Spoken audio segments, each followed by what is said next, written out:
What up? What up? What up, podcast party people? How's it hanging?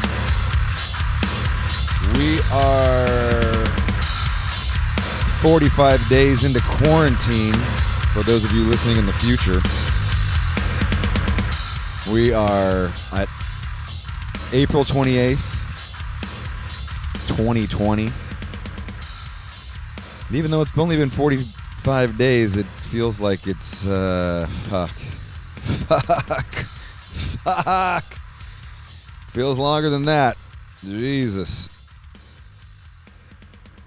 Kids are at home all damn day, every day. Wife at home all day, every day. They can't jack off in the bedroom anymore. Got to jack off here at the studio, for God's sakes. That's right. It's the only place I got privacy.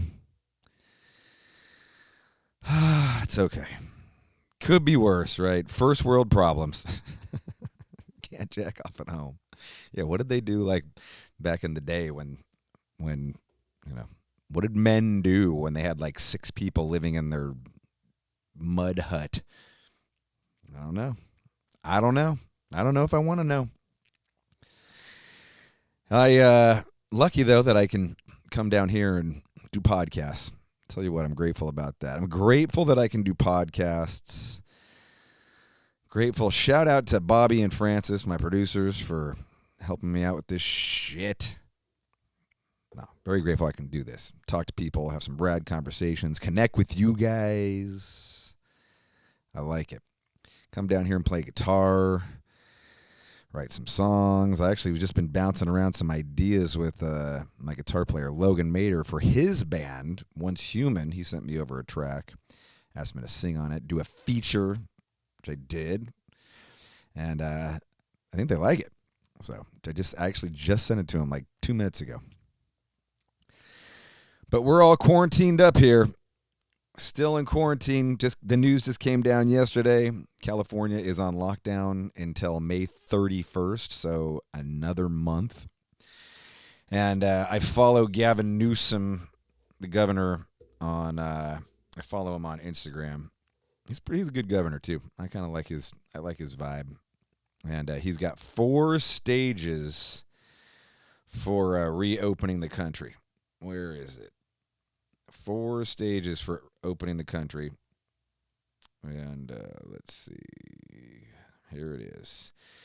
California is flattening the curve, but the reality is COVID-19 is not going away soon. Our reopening must be gradual, guided by public health and science, and will be done in the following stages.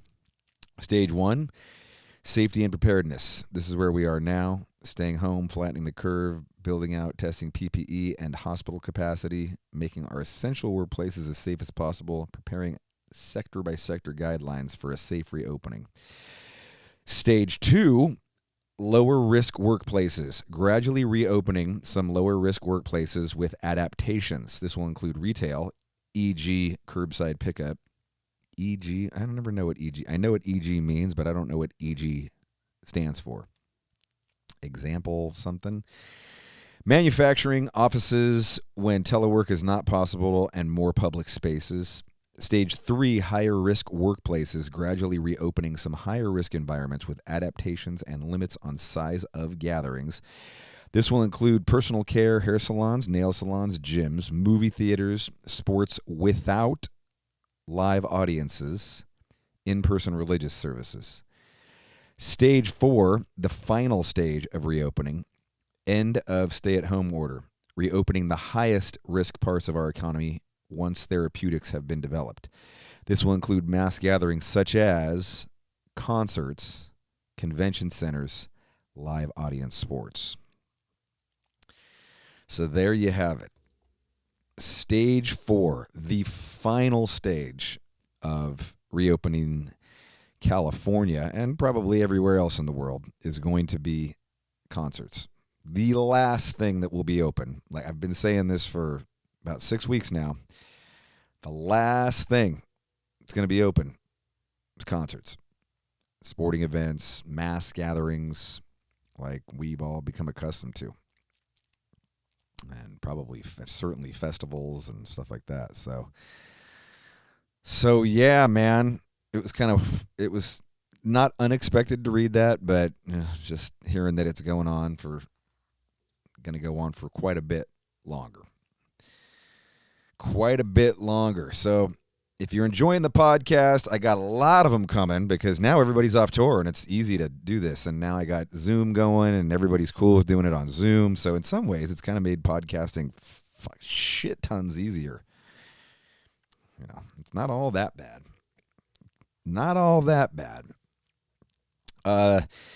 Today's podcast is presented to you by Gas Digital, and it is sponsored by Dunlop Strings. Boom, showing it on camera right there.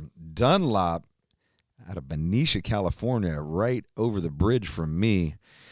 They've got they make custom strings for us. And they make pedals, they make strings, they make bass strings, acoustic strings, they make guitar picks, very famous for guitar picks. They make all of our picks. They hook Machine Head up, man. Those motherfuckers hook us up hard. I got a custom set here, 52 gauge, 40, 28, 17, 11, 9. All those right there. That is my custom gauge. This is for my dropped B tuning. And these are called, these particular strings are called the Heavy Core, and they have a warm, aggressive mid-range, excellent dynamic, smooth feel, and a balanced response. I started making strings in 2005, and they didn't just want to sell strings. They set out to build a string company. It's the best move we've ever made, allowing us to be even more connected to the players and your whole musical experience. Dunlop electric guitar strings. This shit's the money right here. Check that shit out. I'm sure they've got a website. All you got to do is put in Dunlop Electric or even just Dunlop Picks. Today's guest is a man I've known for 15 years. 15 years I've known this motherfucker. John Boecklin, a.k.a. Johnzo. Johnzo is a rad dude. Awesome guy. Love this motherfucker. Known him for a while. Had a lot of good times. Some epic hangs and some ragingness. He is a drummer for... I met him when he was the drummer for Devildriver. We took Devildriver out with us a bunch of times. And now later on, he is in Bad Wolves, which has got, they're crushing the rock radio game. 5 number 1 rock radio singles in a row. They're killing it. And they had a super gigantic smash with a cover of the Cranberries' Zombie, which just fucking exploded. I mean, just mind-boggling. Incredible success for them, and I'm super stoked for them. But I want to take you through some of Johnzo's earlier work right here. I'm going to take you through up to Bad Wolves, but I'm going to take you through his earlier stuff because he's got some bangers, man. He's got some bangers right now. I'm going to play you a song called Clouds Over California. Ooh, listen to that guitar tone. That's a chunky guitar tone. Ooh, a little Gojira squawk from back in 2008. Yow! It's an OG Gojira squawk.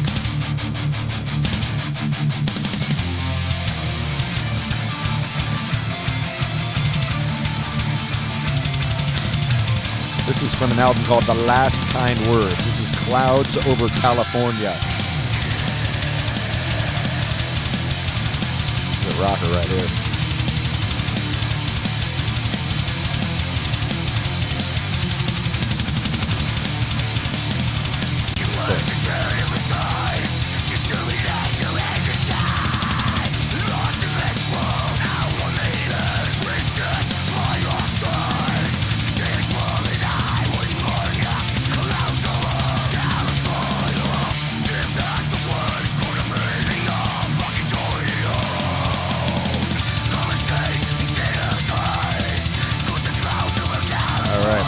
This right here, we actually talk about this song on on the podcast because this song is a fucking banger. Woo! Rager banger. Kills it live. Great intro. He's got a really funny story about the intro of this song he tells in the podcast, which I love. I love that he told this story.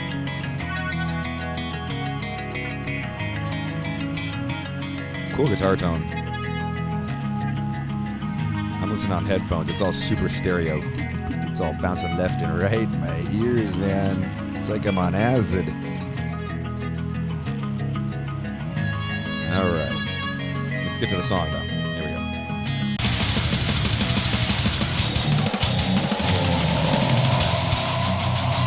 Yeah, here we go.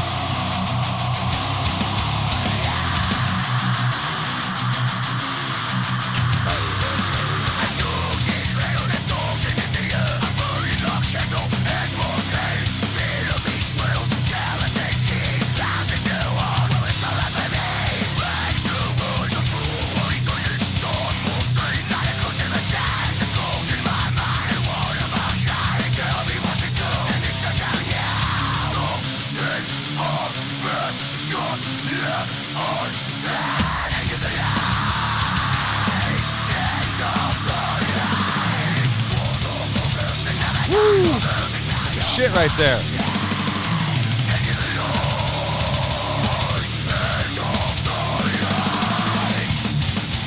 Sick.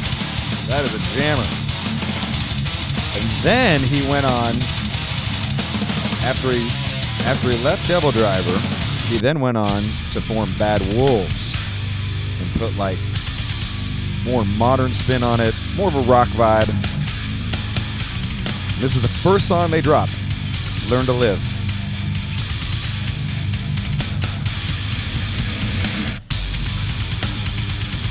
Kind of genty, almost, that could be Meshuggah if it was a little more complicated. Okay, let's get to the chorus.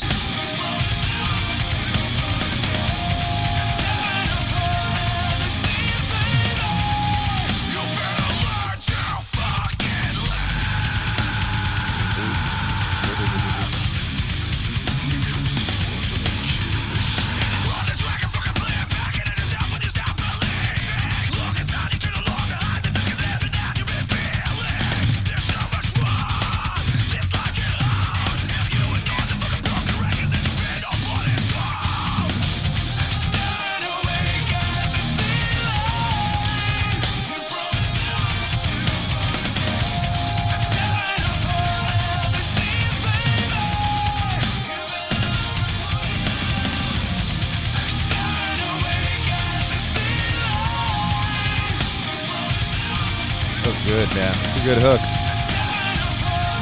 Tommy's voice sounds killer. This is their latest single right here. It's called Sober. Really good lyrics. For a moment I can't wait.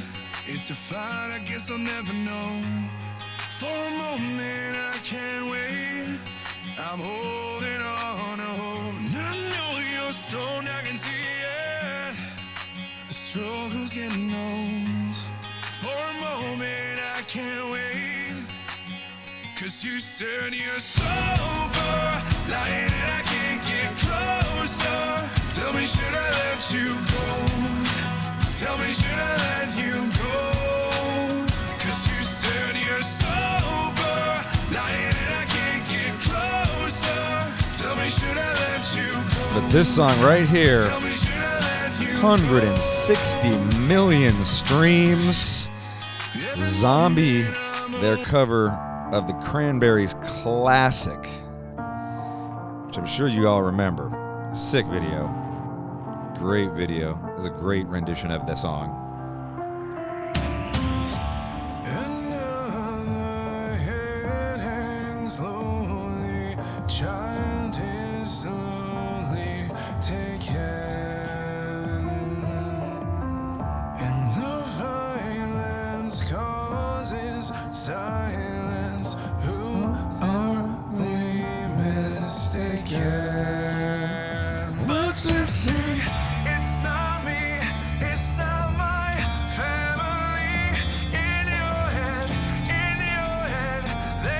really good version. I love this. The original version is amazing.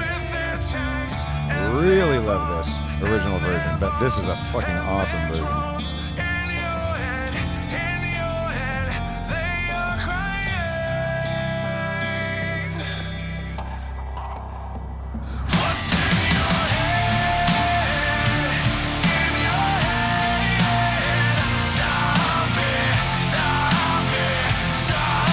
Heavy too. Heavy. This shit went multi-platinum. Multi-platinum for this motherfucker. Ladies and gentlemen, I give you the one and only Johnzo. Johnzo.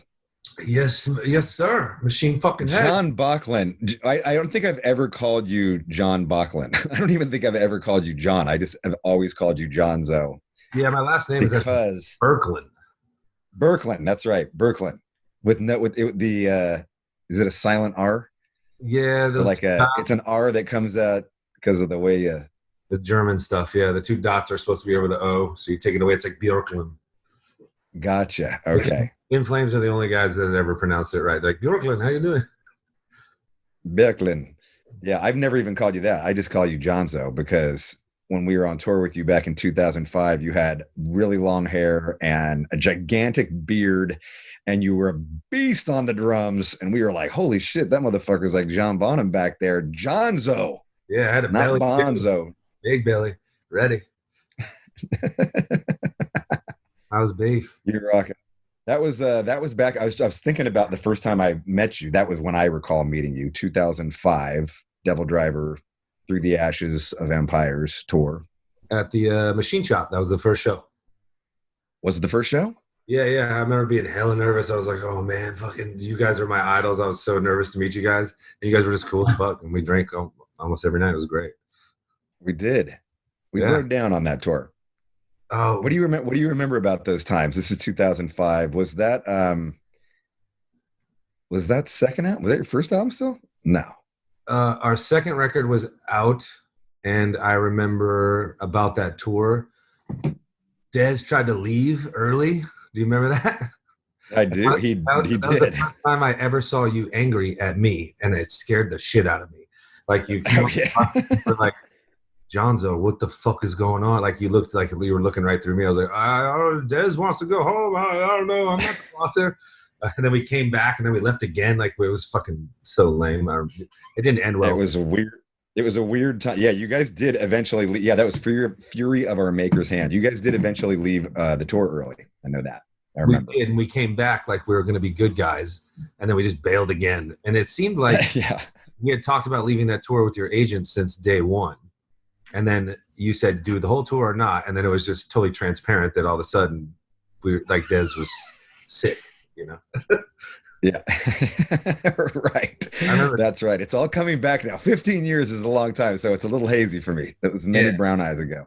I remember Deuce was very unhappy with me as well. Yeah, but that was the first time. I don't know why we were unhappy with you. They shouldn't have been unhappy with you. We know it wasn't you. Yeah, but you could just feel the tension. I remember you guys were like, when we can't, you guys remember you didn't play some shows because you were sick, and you're like, we followed you, we spent that gas money, we like put the energy into showing up to shows. Like, what the fuck are you guys doing? Oh, that's right. I got fucking pneumonia and I lost my voice, right? Yeah. That's right. And then you did we had the fucking thing in Toronto where we had everybody in the tour come up and sing. We didn't want to cancel the show because it was a sold out show. So you came up and sang, I think you sang Take My Scars, right? I did. You made me audition in the basement there before I was so nervous. That's right. We made everybody we had like Canadian metal, it was pretty rad. I had to embarrass myself. I was so just like, I can't believe I'm screaming you guys were, it was like Metallica and you guys is my favorite band as a kid, you know, so I'm like, here I am screaming Take My Scars in like a fucking shitty basement trying out for a song. It's hilarious. Yeah, you killed it though. I do remember you killed it. And I remember on stage, I think you and Jeff came up together, right? You guys were like homies up there. Like you needed the backup. Yeah, it was a good time. We've had a lot of good memories. You helped us out a lot. You took us on that big European Bring Me the Horizon, Darkest Hour. Right. I remember you did that Right. strictly as a favor to us. That was huge for us. Thank you. My memory of that tour was well, I have a few memories of that tour. This is like, let's just kind of set up where we're at right now. So right now we're at April 28th, 2020. So anybody who listens to this in the future, we're all on lockdown in quarantine, but we're taking you back to 2011, 2012, no, 2011. So 9 years ago. And it was Machine Head. It was Bring Me the Horizon supporting. This is before Sempiternal, which sent them into the fucking stratosphere. It was the album before that, but I was digging them. And you guys and somebody else was opening. Who? Darkest Hour. Darkest Hour. That's right. And those are big. What's that? Those are big motherfucking shows. It was big shows. It was a rad tour. It was a really fun tour. I remember everywhere we went, everybody hated Bring Me the Horizon. They got food thrown shit at them. Crazy. But fucking garbage cans getting thrown at them nightly. It was just like, holy fuck, this is crazy.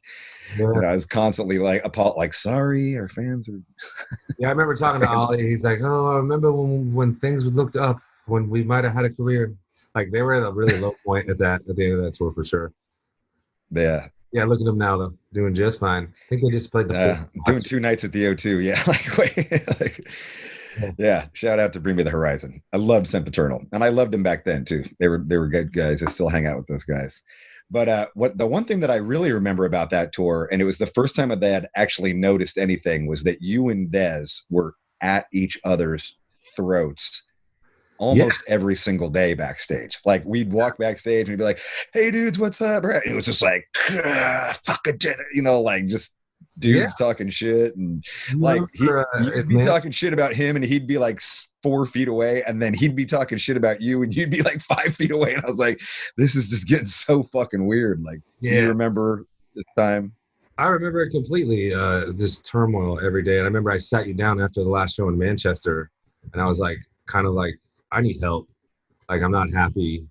And you're like, have you considered therapy with him? And I was like, no, I've done enough therapy on my own. I just felt exhausting. But that was the beginning of me deciding to leave the band for sure. Because that guy just wanted to pick a fight. I mean, I don't want to like say he's like the worst guy on the planet, but he just didn't like me and I didn't like him, and it just was not working. And anything I did, he seemed to just try and destroy it, And I felt like I'm the main contributor to the band, and I wanted to be a partner. He was like, hell no. There was no transparency with money. And it was like, he's building a pool, buying a house. I'm like, can I pay my rent this month? It was like things were just very uneven. And is that justified on his part? I wouldn't be anywhere without that guy. Like, he changed my life, But after 12, 13 years, money gets in the way, man. It does, it sucks. But also I felt like the band. So were you like a hired gun? Technically, yeah, the whole time, yeah. Okay. But when you're like recording mostly guitars, bass, drums, writing like this, it just never really felt right. But once you're in a position, it's hard to step down and give someone else more power. I understand that now. And he was always scared to kick me out because he thought the band would lose its integrity, and I was scared to quit because I'm like, this is the best ride I could probably be on. It probably won't get any better. So, you know what I mean? Yeah. So I eventually just stepped off, though. But we've had on and off relationships like I've heard you have had with him, He's not the easiest guy, but I think we're at a peaceful place right now, at least. Right on. That's good to hear. Yeah, I was his wife came down with some cancer stuff, and I was like, fuck everything. And it took me a while, but I reached out, and it felt good. It didn't feel like, it felt good to like just be at peace, with them. That's awesome. Good for you, man. Yeah, is that the first time that you've really spoken to him since, when did you quit? 2011? No, like 2014, and then. Oh, wow. Like 3 more years. Yeah, it was tough. Like the first I quit, then the first article he did with Revolver, the first thing I quit, the Revolver says, when did you know Boecklin had to be kicked out? I was like, okay. And then he said I was a closet alcoholic, all kinds of, like I was into drugs. It was just all lies. And I was just like, fuck this, like, and that made me not like him. Yeah, you definitely weren't in the closet about it. Hey, good call, right? But towards the end, like the last 5 years of Devildriver touring, for the most part, I wouldn't drink on tour because it was just Oh, okay. yeah. So it just kind of, I felt like being stabbed in the back, and then I ran into him at the Whiskey at a Super Joint show. He's very nice, you know, but then everyone told me as soon as I left, he just talked a lot of shit about me. You know, I was like, you know, yeah, you could. He's a tough one to talk about, but I think at the bottom of his heart, he means well. And he's a nice guy. Sometimes he's just not good, you know. I mean, Coal Chamber was huge, you know, and you're joining the band that he's making right after leaving Coal Chamber, and even on, you know, that first record was just went gold. Like it fucking people were crazy about him. You know, they were headlining over us and Slipknot for a minute there. You know, Yeah, they had played under us the album before, and then it was just like it just never stopped going. And even their last record did good. So they're starting a new band, and you know, it's his band, and you're joining that band, right? Like, is that kind of how it all came together? Yeah, absolutely. And the only difference is like if you were to start your own thing, you can write music, you know, you can. But like with him, he needs people to do it for him, so it feels like a band, but it's not. And that was always, I started getting irritated by that like year one, you know. But Yeah. I mean, I remember, you know, like Fate stuff. Do you ever think about? I remember the first time I saw Coal Chamber at the Middle East, where I saw you guys with Corrosion. Their first record wasn't out yet, and I remember walking away and I was like, I need a singer like that, you know. Just like kind of, it's funny that it actually happened, you know. Was Coal Chamber on that show? Yeah, no, not the one with you. No. Oh, okay. I was just saying the same venue that I saw you, where I got my ass kicked. Oh, gotcha. You saw Coal Chamber at the Middle East. Gotcha. Yeah, they were opening up for Downset. Like their first record wasn't even out, you know, and I just right. I felt like something about that guy was special, you know. And yeah, for sure. I mean, and is to this day a very charismatic singer. He's funny and engaging, and you know, you meet him. Monty Connor has a saying about Dez that he's desmerizing, which I was like, you're such a dork. That's for sure. It was true, you know, like you can't like you get around Dez and like you just be like you hang out. I mean, I've known Dez for 25 years. They opened for Machine Head in '94, you know, like on the final night of the Burn My Eyes headline tour. Sorry, '95. So 25 years, and it's like, you know, I've been around him. I know what he's like. I've known him for a long time. He's great. Yeah. I mean, he's a great guy. He's super fun. I mean, I've had some of the funnest nights of my fucking life with that guy. Oh yeah, dude. Sometimes tearing it up with him is. I mean, I know I think he's been sober from alcohol. I think for like 3 years, which is yes. I would be very. Yeah, I haven't actually seen him in a while now. It's been a long while. Actually. Looks great, and someone like him, really happy for him that he's not, because you know, like sometimes he's the best drinker partner of your life, and sometimes, you know, he'll throw a drink in your face and punch you. You're like, all right, you know. But glad he's sober and he seems to be doing well. He looks good.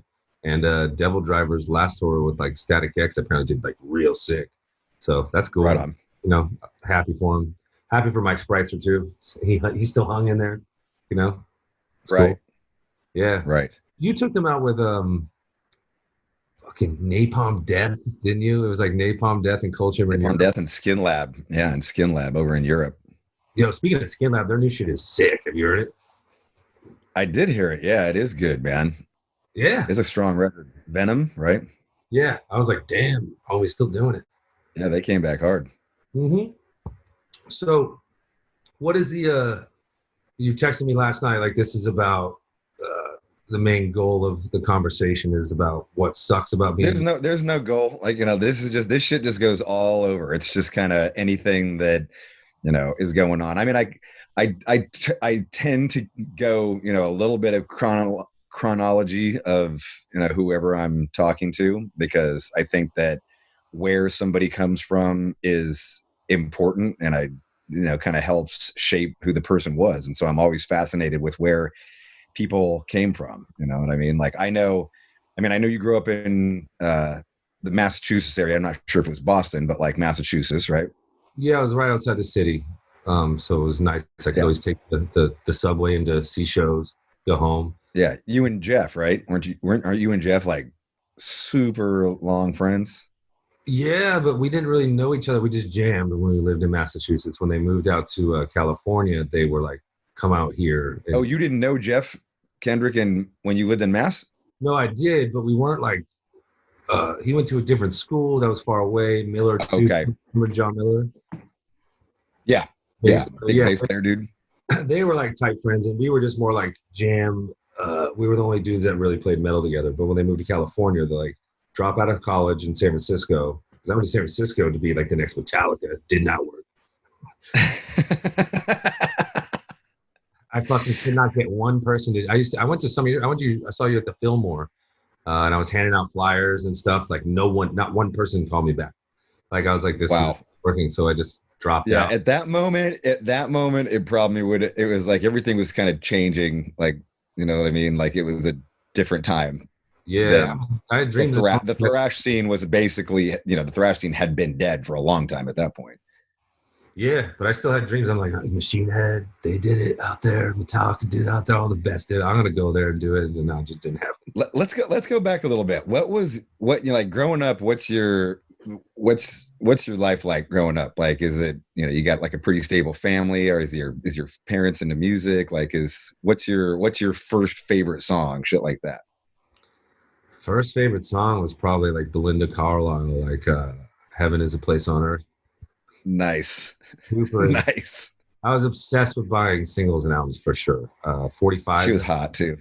She's talented. Yeah, 45s. Probably had with my dad and myself. I think we had like 2,000 45s. So he would teach me about. Wow. Yeah, a shitload. I lost that thing. I gave it to a friend. You won't give it back. It sucks. That's another long story. But yeah, really into records, and then started changing me a little bit for Def Leppard, Hysteria, where I was like, okay, this is heavy. And then Metallica is where I mean, you're watching MTV, and you know, you're probably getting turned on to some of the stuff that's on there. Oh, for sure. I'm into MC Hammer. I'm into Vanilla Ice. I'm into, you know, not much deep classic rock at all. But then when I found Metallica, I was like, when I was thinking about what you said, like what your journey, I became dysfunctionally obsessed with Metallica. Like my parents like sat me down, talked to me, like, "Are you okay?" Like it was fucked up. Like I would like what's making you dysfunctional? Like the level. I'm not even gonna go. Like just like I would sit like literally I would sit at night and be like, you know, like if James needed me to take a bullet for him, I would. Like I don't even fucking know that, you know. Like I would think about these scenarios of like just kind of. I would wear a Metallica shirt every day. My parents said you need to stop, like only wear once a week. Like I just couldn't stop thinking about them. I would rewrite their lyrics like pencil. Oh, wow. And like hang it on my wall. And then sometimes I would change them a little bit and be like, I can't wait to show that to James. Like delusional. Right. I just made it better. I did that with the Beatles a couple of times. I was just like, if they would have just said this, it would have been better. Yeah. I'm like, wait, no, just later on. I wrote a song called, I changed it to the Wherever He May Roam. I'm like, yeah, that's sick. Like so, but and then I just obsession I think is a key factor to success. Like delusional obsession, just like I was just blinders. I was like, I know I'm gonna do music and I will do it, and nothing ever changed. Never like had I could go play football and do like, or I could smart enough to get a good job and do this. Nothing of that. It was always just easy for me, and I think that's a gift. Because a lot of people say you're so lucky because you always know what you want to do, and you never second guessed it. It's just, you know what I mean? It's just awesome like that. Does it make sense? Yes, absolutely. Yeah. So, you know, some people just never really quite figure out what they want. Maybe I could do this. Or it was just, for me, it was tunnel all the time, still is. So that's like a thing I'm kind of blessed for. I don't know where it comes from, but. What was the 2045s that your dad had? What type of music was it? I mean, you're listening to all this stuff with him, right? No, he would just be like, check it out. My dad was, I couldn't hang with him sometimes because he'd be like, oh, no, the trumpet player that played on this is the guy that got addicted to heroin. But like his knowledge was so deep where I just had to tune out. But like a lot, I'm trying to think of like the first time it was like Buddy Holly, Roy Orbison, to the Pointer Sisters, to Bruce Springsteen. Okay. Trying to think, and then just some deep cuts like no Like one. the early rock and roll stuff. Yeah. But my dad's like a deep cut guy. Like had thousands of tapes of mixes he would make, and just he's just into it. So I think maybe that's Mixes he would make. Oh, like he was doing like mixes on cassette. Yeah, like playlists. Yeah, just shit, thousands of them. Just like, and we never even listened to him. He just make him like, this is awesome, Huh? Did he play? He didn't play anything. No, not at all. He wasn't into playing music at all, but he was into music. He was just into music. He'll get really deep with his knowledge, where it's just kind of like, I don't care about who played tambourine on a Jerry Lee Lewis song, that he knows. Right. But my upbringing was like pretty good, and I had always problems with my parents, but my mother was always, no matter what was going on, she was always like, whatever you need, I'm your guy to make sure that you will make it in music. She always had my back, which is cool. That's awesome. Yeah. That's awesome.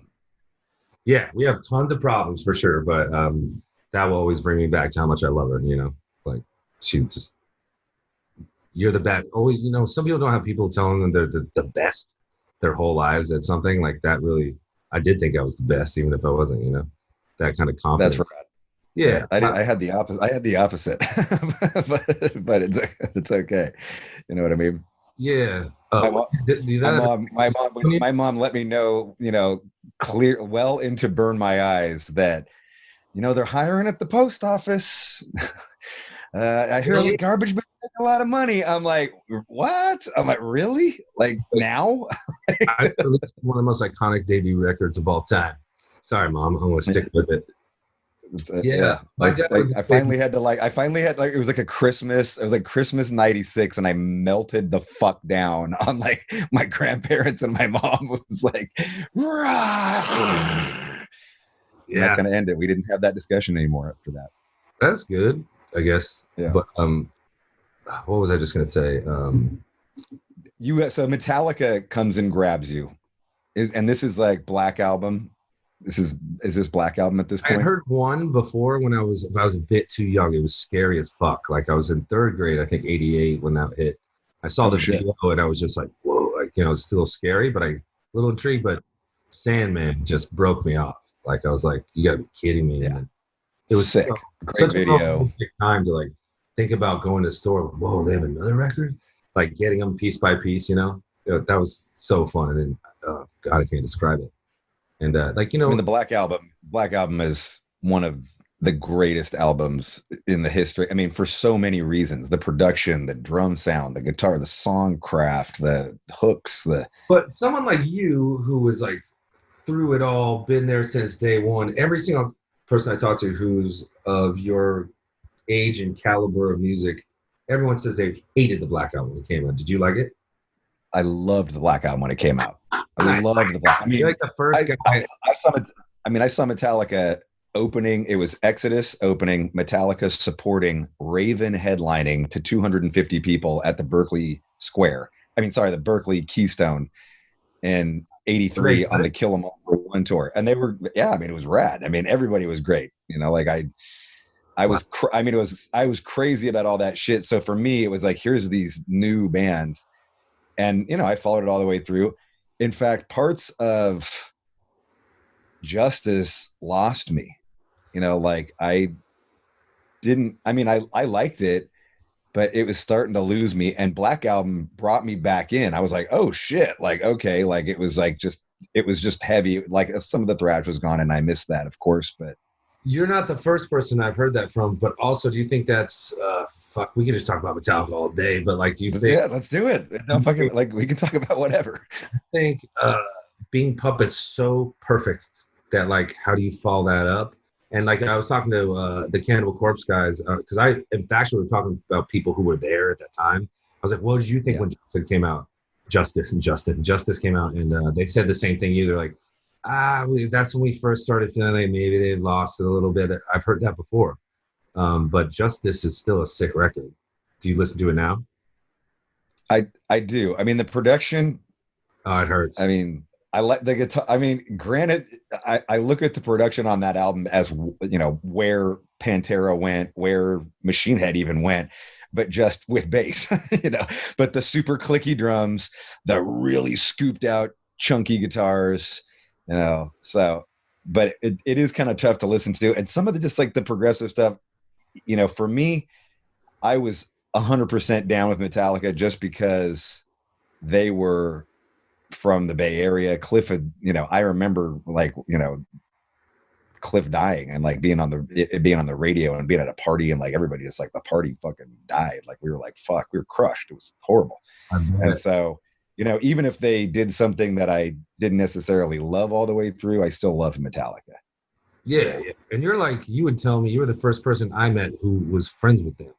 And you would tell me how, like, I think you were at a football game one time, and like James came up to you and was like, "What's up, Rob?" Like, you're like, "Oh shit, is that a true story?" Or like, did I remember that correctly? Yeah, no, that was later though. Like I was, my manager Joey, who looks basically like a clone of Hetfield. Yeah, he does. He does. Hates that everybody. Oh my God, James. He's like, I'm not James, but he, like he was friends with Cliff.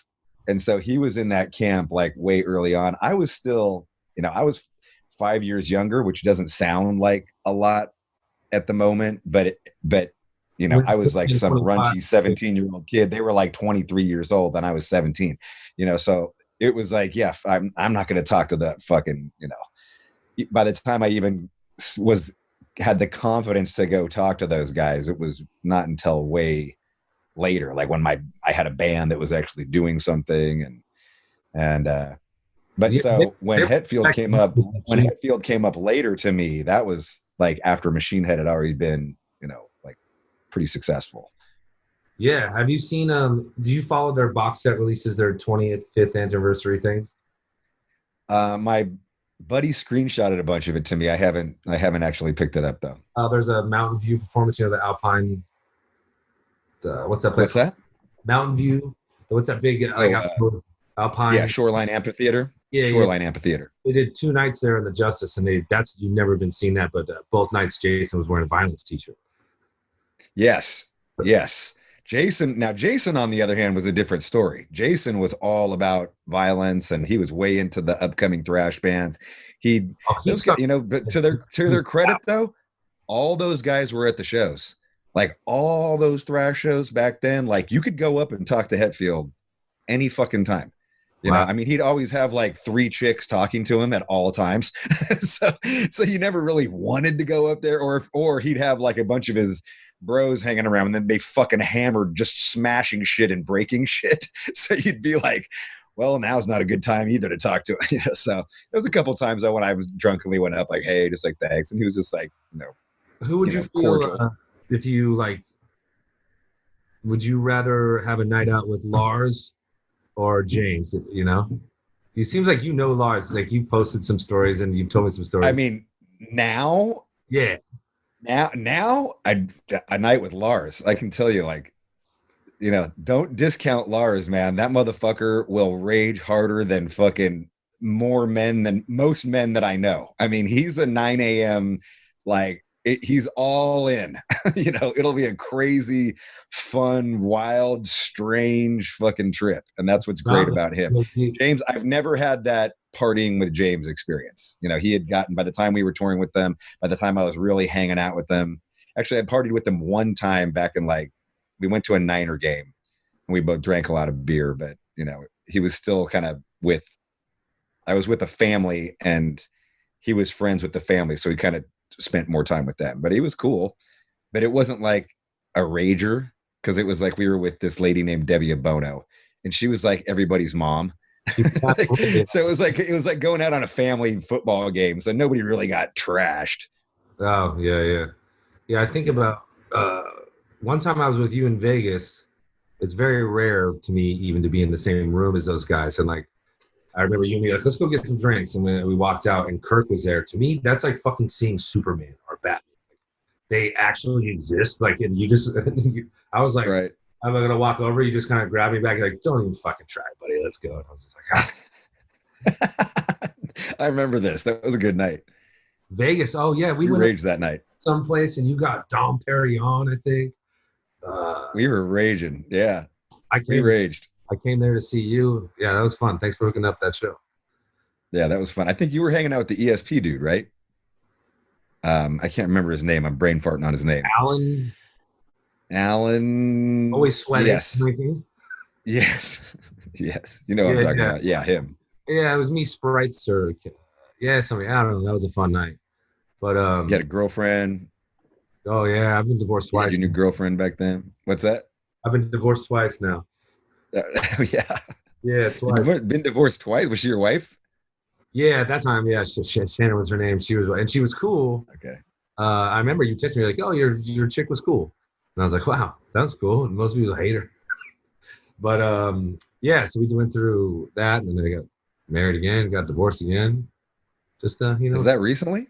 You just got recently divorced? No. 2 years ago. Oh, okay. Good time. It's still very. You single now? No. You single man now? No, you got another girl? I got another girl. Yeah, we should bring her in here and talk to her. Right on. She's a great musician, and she's young, and she's just fun. So for the first time, I'm like not looking at the end game. I always thought, okay, I got to find the one, get married, and I'm just not doing that anymore. Twice. Right on. Yeah. I've always been impressed by, and I don't know if a lot of people know this, anybody who's like a big Devildriver fan, but you were the best guitar player in Devildriver. I don't know if everybody knows that, but like you're down picking, your fucking right hand is sick. Thank you. Coming from really fucking good guitar player, man. Yes. Like I can't really solo. So I'm not the best. But I mean, to be honest, I remember when we were recording the second record, I didn't record any guitars in the first one. There was another guitar player who did. And then Colin Richardson, they were tracking the first day, and he just comes up and says, "This is not going well." I was like, "Well, I wrote some of the songs. You want me to give it a try?" And then he was like, "Yeah, you're the guy who's going to do it all." And I was like, that causes a lot of tension, It does. It does. I also felt fucking stoked. I was like, dude, I guess I am. Right. Like, it's like the Pope just handed you a medal, right? Like, fucking, oh my God. Colin's raving about you. You're tracking good and your guitars and everything. And it felt really good. But always, I remember it got kind of exaggerated, where then people would come up to the other guitar players like, I heard John does everything. Like, it was definitely not everything, but yeah, I handled a lot of it. And I would never want to say that I'm better than them, but maybe I was. Yeah. You were just, yeah, I know how it is though. Yeah. Yeah. I was always trying to be, I made more of a point to give them the space they needed. There's your new girlfriend. Yes, this is Madison. She is.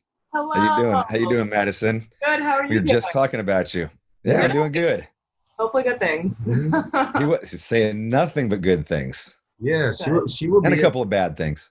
She will be a big artist, and I'd say about 2 years. She's great. Amazing stuff. Right on. Yeah, or not. I don't know, maybe we should fail. But. Maybe you'll interview me one day, and I'll be famous. But but Bad Wolves is completely different. Like I started this band with this guy Max, who decided not to be in the band, but that was the first time when we started doing demos, and he's like, let me see that guitar, and then he just played my riffs and like way better. So I haven't played really any guitar in any of the Bad Wolves records. Oh, okay. Which I love. Like, I'm like taking a seat back. It's nice. That's a good girlfriend though. Brings you a nice tequila drink. Look at that. I love it. Quarantined up. You can start drinking at like 1:30 in the afternoon. That's not my style. Like I literally just did 7 days straight doing recording at like sessions. But have you heard the Listen To app? Where are you recording at? Yeah, I was about to explain it. There's an app called Listen To. So I'm never gonna go travel to a studio again. Like I get the engineer's session, like live feed in my ears. I FaceTime with them. I teach them the riffs, and then he plays them so we can get the demo done. And it's so amazing. Like it's and you're playing the drums he's tracking you playing the drums? Yeah, it's just demo. So we program the drums. I tell him what I want to do, show him the riffs. We collaborate on what we could do better, but it's like in my own home. It's great. So I did that for 7 days straight, and I was like, I need to go get an Airbnb and get hammered. So that's what I did. Needed a break. I got to get back to work tomorrow. So. All right. Oh, so you're on like a little vacation right now. Yeah. This isn't your house? No, I'm in an Airbnb. Oh shit. Okay, gotcha. I got a pool. I got a jacuzzi. Yeah, no, yeah. Nice. Yeah, it's gonna be. Sometimes I just need to get away and just like have a lot of drinks and have fun, and then get back to work. Of course. I don't do both. I don't drink and work. I just don't. Yeah. I can't. But yeah, it's been Most of the time, most records I don't drink. Burn My Eyes, I was sober the whole time. Blackening, I was sober. Ashes, I was pretty drunk quite a bit of the time. Burning Red, I was a fucking train wreck. I was thinking in bed last night as I couldn't sleep, like asking you questions about that record, which through time, I would rather listen to the Burning Red than Supercharger, but I don't take this the wrong way. I would rather listen to the Burning Red at this point than the Blackening, which might sound kind of crazy to you, but what's your reaction to that? Are you like, you're fucking just crazy? No, not at all. I mean, I can totally understand. I mean, and in a lot of ways, the audience that we have is still primarily made up of Burning Red people. I mean, we played From This Day, we played Blood, Sweat, and Tears. Dude, Desire to Fire, fucking people lose their fucking marbles. Like, it's crazy everywhere. You know, like, and it's not just an American thing, it's all over the world thing. And it's funny because when we put out the Blackening, my old drummer was super just refused to play From This Day anymore. Like, just straight up, never going to play that song again. You know, it's this, that, the other thing. And why? It just felt like it was a sellout, felt like it wasn't us, like felt like it was, something. Which at the time, you know, because we were doing these like big progressive 9-minute songs, like maybe it was or it wasn't, but you know, great song's a great song. And I've never felt, I didn't care either way, because to me, it was like, I think if you've gotten anybody to love any song that you've ever done, one song, like it's the fucking hardest thing in the world. You know, it's fucking a lot harder than people realize, you know, like, and so if there is a song out there, whatever it is that people love, like fucking, you know, why not play it? And so we went on tour.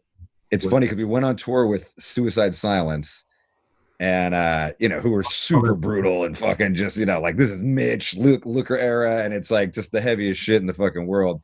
Dudes are wearing Suffocation shirts every day, and Garza kept on coming up like, hey man, when are you gonna play From This Day? And I'm like, fuck you. Like, fuck you. You know, like, he's just like, what? And, like, I think he's clowning, right? Because I'm just like, fuck you. And so then he just walks away, and I'm like, yeah, fucking dick. And then like a week later, he comes up, he's like, hey man, are you guys going to play From This Day on this tour? And I was like, what? And he's just like, dude, he's like, that's my favorite fucking song by you guys. And I was like, really? Like, the super death metalist, heaviest band out here on the road with us is like, you know, they were killing it at that point too. They were the fucking hottest band on the planet. And I was like, yeah. I was like, yeah. I was like, dude, I would do it in a second. I talk to my drummer. And so he asked him, and he said no. And I was just like, so then time goes by, and then finally, like, we did a bunch of tours with those guys right around Locust album, and it was his birthday, and he was like, my birthday's coming up. It would be a super rad birthday present if you could play From This Day on my birthday. Pushed it through. And I was like, I'm going to make this happen. And so I pushed it through. We did it, and fucking he went crazy and the audience went crazy. And we were just like, why are we not playing this fucking, like, this is fucking rad. Like, people fucking like, it's simple. It's dark, you know, there's a lot of, you know, I think depending on your headspace, I could see why you could connect with that record. Some people maybe could even connect with it more. You know, it's a very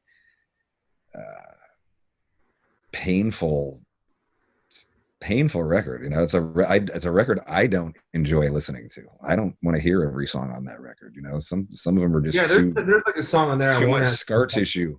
Yeah, but like, but also like I would be real, maybe pissed is the word, if I wrote the song The Burning Red and it's just something that lives at the back end of a record that never really gets, like, I think that's one of the most beautiful fucking well-written songs. You know what I mean? Do you feel me on that? Like, Thank you, man. it's a really Nine Inch Nails-y hurt kind of thing, you know? Like, Kind of, yeah. yeah, I would be like, God damn it, why doesn't the world get to really hear this, you know? Yeah. And it did, you know, sometimes music is, you know, what I found, and I think you'll probably find as you continue on with Bad Wolves and you continue on with even farther away from Devildriver, is that music has this, you know, sometimes the time that a music comes out influences people's perception of it more than the music itself does. And that once you get out of that time, people can look back in it in a different way and reflect on it and maybe even relate to it. I'm not even saying that that's just with my music. Like, I've done that, like where I listen to something and then like years later, I got it. Yeah. You know what I mean? Like I didn't get it when it came out, you know, but I got it 5, 7, 10 years later. Yeah, when I first bought The Burning Red, I drove right to the store, popped it in, and then it was, I'm like, dude, they're opening up what they used to open up with. Like, you know, I was like, oh, this is about to get, and it totally threw me a loop where the song went, and like, I was like, I gotta sleep on this. You know, it took me a while. Right. But yeah, it's fucking sick. And I recently found a video of you guys at the Maritime Hall. I think it was a Rue Luster's, one of his first shows, but the set list was like super just different. You played, God, you opened up with something weird, went into like Nothing Left. And I don't think The Burning Red was out yet. Is that possible? You played Nation on Fire. I don't know. I mean, not much of a song there. I think Burning Red probably would have been out. Yeah, probably. But that show from Boston, did you watch that? I didn't. No. Yeah, it's like you're like, I almost never watch my shows. Oh, and I don't know. It's something about, I annoy myself looking at you got a Bird jersey on. You look hard as fuck. Right. I had the fucking basketball. I remember the show being fucking sick as fuck. Yeah, brutal. Thanks to me, no, because everyone was like, dude, no one had seen you guys in a club there in so long, and everyone was so fired up. And we were also like, what are they going to open up with? And you did like the video. I just remember immediately the whole place was fun. And that place is such a shithole, but the fucking front of house dude killed it. Who was that? On that tour, COC? I don't know. Also, like 80%. Maybe Rick. It could have been Rick Deasing. It could have been Rick Deasing. Yeah, most of the crowd left after you played too, and I was like, sick. Did they? You know what I remember about that show? I remember the show was sick. I guess we met that show, right? That was the first. I don't remember this, but I remember you sent me pictures. I have photos of it. If I would have used my brain, I would have put that picture and then had my producer pull it up on the screen right now. Because it's a rad picture. You're like, yeah, you were like 14 or something. You were hell of like intimidating. Like, that's what I love about dudes like you, or you know, even someone like Phil and Samo at times, or something like that. Like, I just like dudes that are fucking scary. Like, and you just had that like, what's up? And I'm like, yes, dude. We were thugged out. We were thugged out. Like, we were fucking, like, you didn't want to fuck with us. Like, we were, you know, like the cats we were running around with, like back then, we were fucking, I mean, I look back on those times and it's like we were out of our fucking minds. Like, it was just guns and drugs and fucking, I mean, it was just insane. Like, at all times, fights. I mean, we fucking got banned from 3 venues in the Bay Area for fighting because just we'd walk into a place and start a fight. And like, just look at the picture of you guys when you're, I mean, I'm pretty impressionable. I'm 15 or 16. You're like, and you could tell you guys walk the walk, talk the talk. You know, I wanted to ask you this story, but I know, I mean, this is supposed to be me interviewing you. Like, what's going on here? I do that a lot sometimes. I just start asking because I'm a big fan. So No, it's like, it's fine because this is a podcast and we can fucking talk about anything we want. You know what I mean? So like, what else you got? What else would you I'm like? not here to go, hey, so tell me about the new Bad Wolves single. Like, I don't, like I'm more interested in you and your story and, where you come from and what makes you tick and why you made the choices you make, like to be in a band and to not have a safety net in your life as you have for pretty much the whole time. Had a safety net or not? Not had a safety net. I think just being in a band in and of itself, there's no fucking safety net. There's no plan B. When I left Devildriver, it wasn't like I was sitting on a bunch of fucking cash in the bank and like, I ride this out for it was like, no, you're a hired gun. You're not even getting like residuals probably, right? I was getting publishing, like, cause I wrote it, but like not what I consider would be publishing. Yeah. But still it's Devildriver, it's not just fucking big checks. Who wrote End of the Line? Oh, you want to know a good one on that? Yes. So who wrote End of the Line? Because that shit is a fucking jam and a half. It is a good one. That shit is sick. That is a sick fucking song. Yeah. So I wrote the song originally didn't have the intro, right? So Kendrick wrote the and then I wrote the rest of the song. And then me and Miller, this is like, we're leaving the studio in 2 days. And then me and Miller started doing a bunch of cocaine. And we're like, why don't we do what our heroes have done and write the sickest intro ever? So we just like got an 8-ball and just started railing up. And nice. And we were just like, just started going for it. And it took us like 8 hours to piece that intro together. And then, you're so high. You don't even know if what you're doing is really good. Yeah, by hour 8, I was going to say, how did you even have any concentration at that point? Like, we just kept drinking and doing it. We were just excited about it. Like, we're like, we're gonna change the world. You're just young and dumb, but right. It actually worked. And then Colin walked in. He goes, "What the fuck are you boys still doing up?" And like, we're like, oh, this is at the studio. That's how great. At the studio, we're like, check this out. Like, and where is this at? Where is this at? Are you in LA? No, we're at Sonic Ranch in Texas. You ever been there? It's like in the middle of. Is that the place that's in Texas? Yeah, Texas place. Yeah. Yeah, it's an amazing studio. So yeah, that's rad that you found cocaine in that area in the middle of nowhere. His name was Charlie. We went downtown to grab it, and he was something to do with the studio. He's like, "I got you." So yeah, we got real railed up. And then Colin's like, that sounds pretty fucking good, actually. So we tracked it at the last day. And then my favorite part is we're like, Dez, come in and check this out, man. This is how the record's going to open. And he's like, I don't think he used the F word, but he definitely calls some gay shit that he is not down with. And then I was like, if this doesn't make the record, I'm quitting the band. And oh, shit. And he smashed his glass of wine and then he came after me and held it to my throat like, what do you say to me? Like, and I was just like, holy shit, wow, tension that doesn't even make sense. Like, but I'll never forget that the way he threw the wine out, smashed it, and he came after me. I was just like, was he up doing coke too? No, he's not that guy. What is he all pissed about? He just doesn't like me when I say things that when I disagree. I've been told by many people I can be difficult to work with, for sure.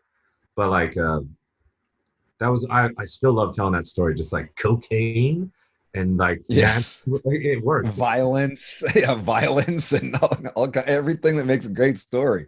Yeah, but I really. What's the deciding, like, how does it that Dez finally gets on board? How do you push that one through? When Colin and everyone's like, yo, it's actually really good. And then Monty Connor heard, he goes, why the fuck would that not be on there? And he's like, okay, Right. But those were some good times. Yeah, those are that's a fucking great song, man. I remember seeing you guys play that at the Metal Hammer Awards in the UK somewhere, and I was like, holy shit. Like, it's fucking savagery. Like, just groove, and it's a fucking banger. Just like meathead lift weighting riffs, like weed. It's yes. Like, I would never write music like that now ever again, but I'm glad I did at one point. It's like, do you ever think back on like, you're like, I just wouldn't write that kind of music again, but you know what I mean? It's just not in you. I don't know. I've said that before, and then I do. sometimes like what I say I'm You gonna get do black metal and what shit. what's that? Sometimes out of nowhere you go like black metal, like this is the end and shit. You're like, yo, what do you got? I was Yeah. blown away by that shit. So cool. Like I mean, like, and you know, like sometimes I'll say this is what we're gonna do, and the world just takes you someplace else, and you, at least in my experience, I think you just have to follow where that goes, because you know I don't, you know, I think a lot of, I think, you know, and I, you know, maybe you agree with me, maybe you don't, but like I feel like a lot of artists, like a lot of times it's just like you're searching and you don't even know what you're searching for. That's what songwriting is to me. And I was like, you're on this great fucking search.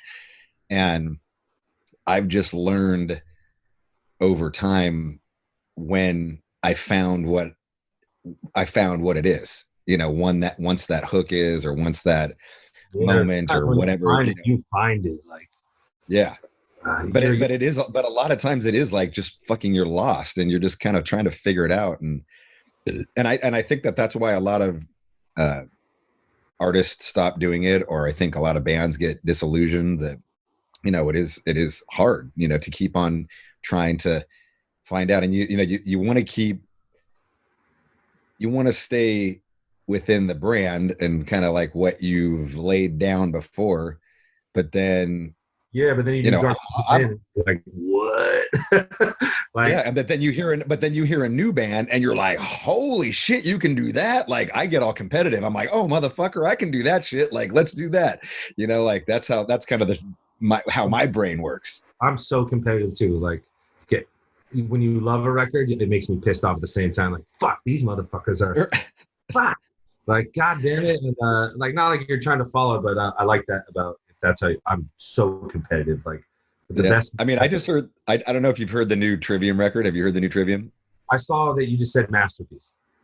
It's, I mean, I like that same feeling I was just talking about, like that getting competitive. Like these motherfuckers just raised the bar. I was like, you've got to step the fuck up, Robb Flynn. I was like, it's a amazing record. And I love it when I hear a band, you know, so inspired. Like it's such a great record. Like it's such a fucking awesome record.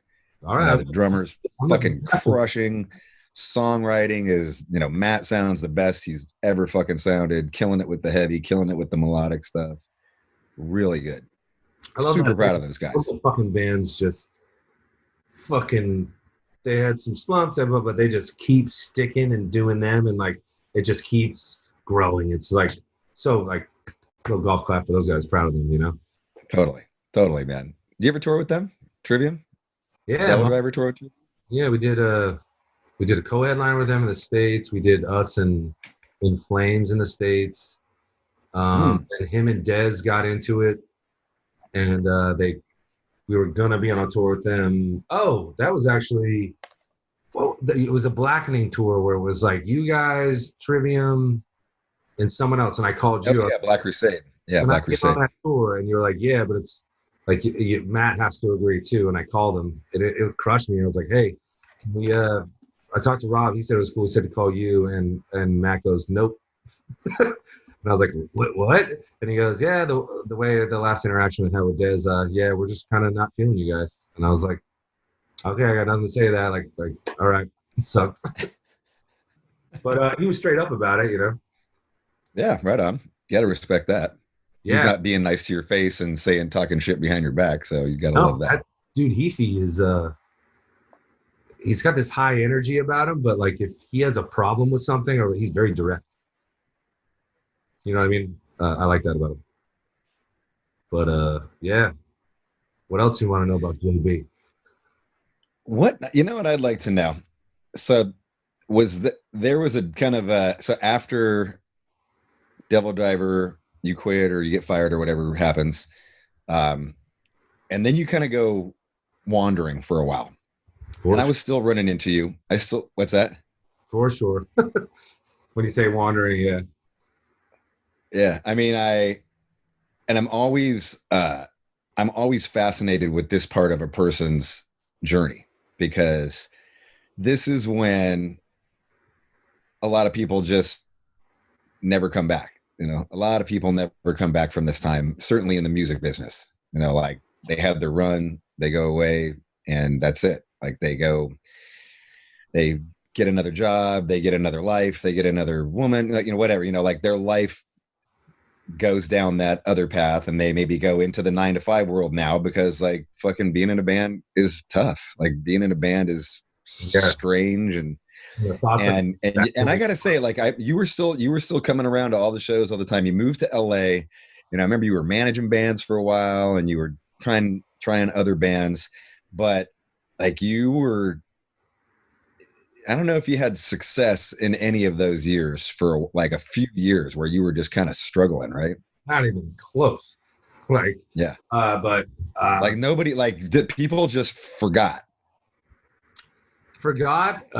Certain friends became more distant. I realized that just because I was in Devildriver, people wouldn't possibly just help me out, like with a free record deal. Not like a free record deal, you know, like, oh, it's pretty good, maybe this will grow. It's a different time in music. Yeah, it was broke as fuck. Driving Uber, I would drive to San Francisco because the rates were higher there. So I'd drive up there and I would drive 14 hours a day, no days off. Holy shit. I'd do 2 weeks straight. And then wow, meet these quotas. So if you drive a certain amount, so then the Lyft wouldn't take $1. I would do Uber and Lyft, and then I went to Lyft, and they wouldn't take $1 from me if you made a certain amount of crazy hours and did all this stuff. So I could only do it in San Francisco. So driving up there, God, talk about, I would do it twice, 2 weeks out of the month, and then I would put all that money into making the Bad Wolves record. And that was some of the most depressing times of my life, for sure. Like driving, I just can't, I kind of like get choked up thinking about it. Like, but I always knew that I was going to do something, you know, like working hard doesn't bother me, but working that hard was a little crazy. You know what I mean? Like you're falling asleep at the wheel, like, you know, or what, not literally, but there was a couple probably times. Literally. What's that? Probably literally. Sometimes it was a little hairy, but then like, you know, and then sometimes you would, some people like, why do I recognize you? Like, I'm you shit. Like, weren't you in a band, Devildriver and shit? And I'd be like, yeah, like, what the fuck are you doing driving Uber? Like, you know, I'm like, yo, life's life. Like, or some people like, yo, I interviewed you, and suppose shit. Yeah, just like, kind of embarrassing, or, I know embarrassing is not the word, just kind of like. That's the word, yeah. Yeah, but I would trade those shitty years. I worked in production too, so I would like make $11 an hour doing step and repeat for movies or setting up stages for some shitty band that's playing in front of a Ralph's for some fucking charity event. Like would do that. Sometimes work 20 hours a day. I remember one week I worked something like 90 hours and my paycheck was like $900. Like, oh shit. Yeah, it was just like, it was really hard to make ends meet. And then that kind of started affecting my relationship with my wife. She's like, yo, you're like, she was down in the beginning, right? But then as it kept going, she's like, you're like 37. Like, I know you sent some music to some people and it hasn't gotten the best response. And, you know, just losing faith. And I never did, though. Did you guys meet when you were in Devildriver? Yeah. So I was doing just fine then. But and even trying to get signed, like Monty, Connor, and me went back and forth for months. He's like, I like it. Didn't tell him who the singer was. And he's like, when he found out it was Tommy Vex, he was like, oh. Because he had a pretty bad reputation. You know, it's a good story. I went and stopped by McLean's studio when he was still in your band just to say hello because I was right where your studio was. I go, let me play your new band. And he goes, who's your singer? He goes, let me guess, Tommy Vex, like as a joke. And I was like, yeah, it actually is. He felt really stupid, you know, like, oh shit. But yeah, so it always seemed like an uphill battle, but Monty eventually declined it all. Nuclear Blast, Metal Blade told me to like, they were basically like, good luck, but it's not that great. And I would definitely keep trying. And then Century Media was like, yeah, we don't really want to mess with this. Like, just wasn't going that well. But yeah, so everyone's rejecting you. But rejecting, they're all just like, this is pretty good. Actually, I actually really like it. But your problem is you're heavy and you're gay. Like it's not gonna work. Like you're too happy and then you're too this, and it's like the metal fans won't really attach to it, and the rock fans won't understand what else you're doing. It's gonna fall through the cracks. And like we've seen it a million times, and I can't argue with that point. They're like, I was like, maybe they're right. But when we found Zoltan and he went to, like, we're at the right home with Five Finger Death Punch and Papa Roach, and then we just get a little heavy. But in general, they know how to push the songs that we do. But that moment when our lawyer, do you know? And I think probably times changed enough from where you were in, right when you left Devil Driver, to then being like, oh wait, no, this is okay. We can go super, super gay and right into super heavy, and it's like now it's okay. Yeah, you should hear what I was writing for 2 years by myself. Like it was all like really country rock, like it was just missing the mark. And I spent a long time on that, and I had to just ditch it because I'm like, no, this is not going to work. I would love to send you some of those demos. You'd be like, what the fuck were you doing, dude? Like Kid Rock kind of vibe, like Kid Rock style, or what? Like, just real twang and like not afraid to try any cheesy thing that I wanted to try. And I had to get that out of my system, I think, because I love cheese. Like, that song the lyric I stole from you, Hear Me Now? Like, that's a pretty cheesy song. It's almost hard for me to stomach to release it in terms of fear. Like, what are my other fans going to think? But song went number one, so I'm glad I did, Yeah. But kind of lost my train of thought. But yeah, go back to the. So you're doing Uber, you're doing Lyft, you're getting rejected by a lot of labels. Oh yeah, somewhere in there. Are you getting divorced in here somewhere too? Is that part of the story? Oh yeah.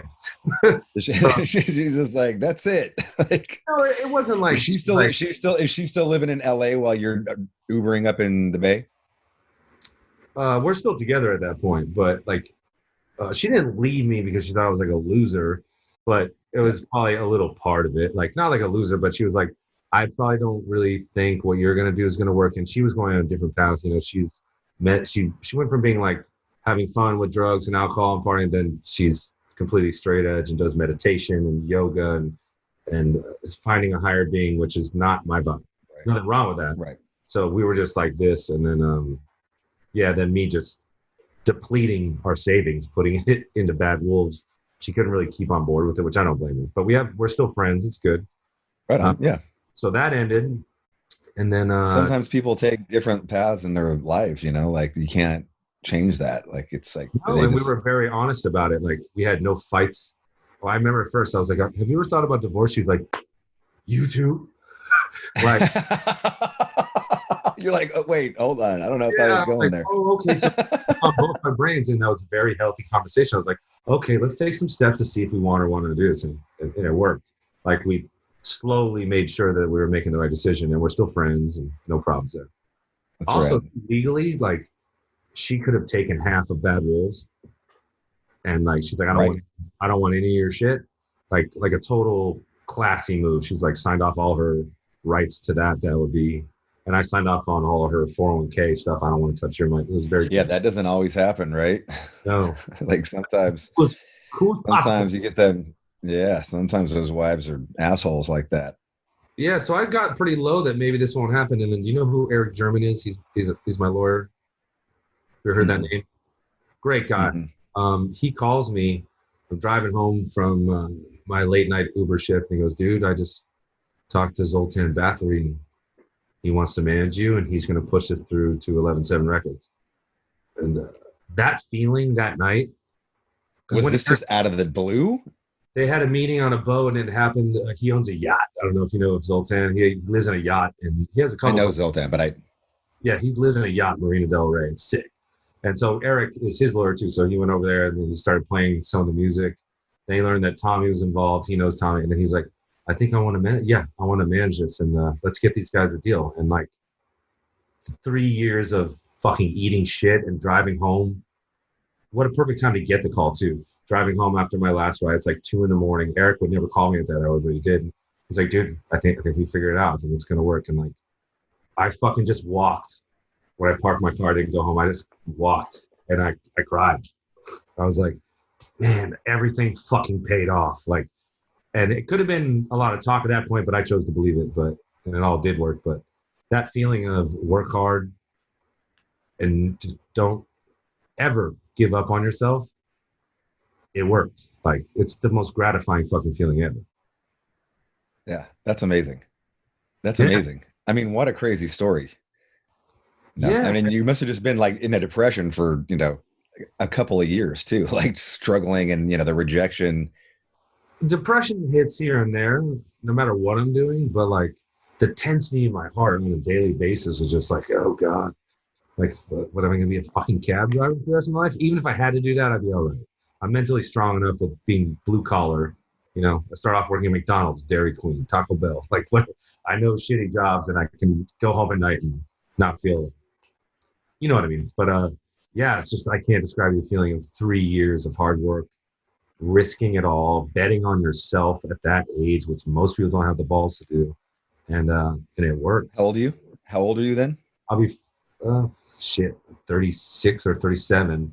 Okay. Yeah. I mean, at that point, it's like people start looking for another career. Most motherfuckers disappear. Yeah.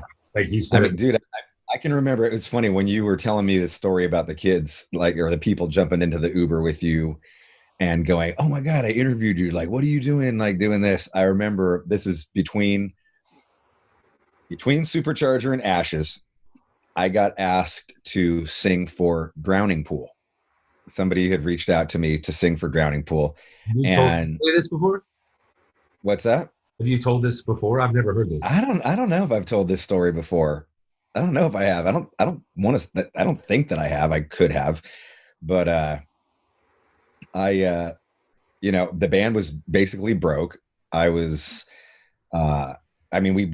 band ran out of money. Like, my wife was paying my mortgage. We had just bought a house, because I had just gotten some money, and then all of a sudden, like, the money ran out. We're not signed anymore. And at the time, we had, 10 labels were like, the second that you're off Roadrunner, we're going to sign you. I know the whole story. You should be huge. Why aren't you? You guys should be so huge. Like, you hear that, you lived in LA long enough. Like, everybody says that, like, if you work with me, like, I'm going to make you huge. And so we believed that. And so we got off the label and that, contrary to like popular myth about Machine Head, we actually demanded to be set free from our contract. And after about 4 months of negotiating, we got off the label at our insistence. We weren't dropped from the label. We demanded. And so we're like, all right, like, sign us. We're here. Like, and everybody's like, well, pump the brakes. Things have changed. And, now we want to hear some demos. And so we started shopping, and, we were getting rejected. We got rejected by, in the end, we got rejected by 35 labels. 35 labels. 35. At first it was like, ugh. And then after a while, it was like, ugh, this really hurts. And then after a while, it was just like, hey, fuck you. Like, this ain't that fucking bad. Like, what the fuck? But, there was a little bit of that, like, there was no, like, a new band was more appealing than a band that was on their fourth album, which, didn't set the world on fire, because the mystery, the what ifs were so much bigger. Right. Yeah. And so this goes going on for a while. I've got no fucking money. And then I'm just going, all right. So, somebody calls me up and says, hey, Drowning Pool wants to try you out. Their singer had just passed away. And I was like, yeah, I don't know. Like, and then they told me how much money they were going to pay me. I was like, well, shit, I got to think about this real quick here, because it was a lot of money for the time. Question my integrity for a second. Why not? What's that? Like, questioning your integrity a little bit. Like, all right, sure. Yeah. And Drowning Pool, yeah, so coming from, because I was just like, Drowning Pool, like, I've been doing this other thing. Like, can I pull this off? Can I do it? I was like, yeah, I can probably do it. Like, I've never sang without a guitar, so that would be weird. But I just remember looking in the mirror and going, let the bodies hit the floor. And I did the whole thing, and I was like, nope. Like, I can't. Not gonna happen. And then I was like, I don't care what it. My fucking wife was super pissed. Like, this is hella fucking money. What do you care? It's probably only gonna be like a couple of months. What the fuck, dude? Like, we got in a big old argument. I was like, no. Like, I will take over this fucking band. That's my personality. I'm gonna take over this band. Like, just no fucking way I'm gonna let somebody else. But like this is not gonna work. Trust me. And so I had to go. That would have ruined. So I had to go get some work, and I ended up teching over at this studio called Fantasy Studios, just doing like guitar tech work and all this stuff. And In Flames came in to the Fantasy, and I forget what it was for, but this is Clayman. In Flames is the fucking hottest thing. I mean, like, just fucking the hottest fucking band on the planet right now.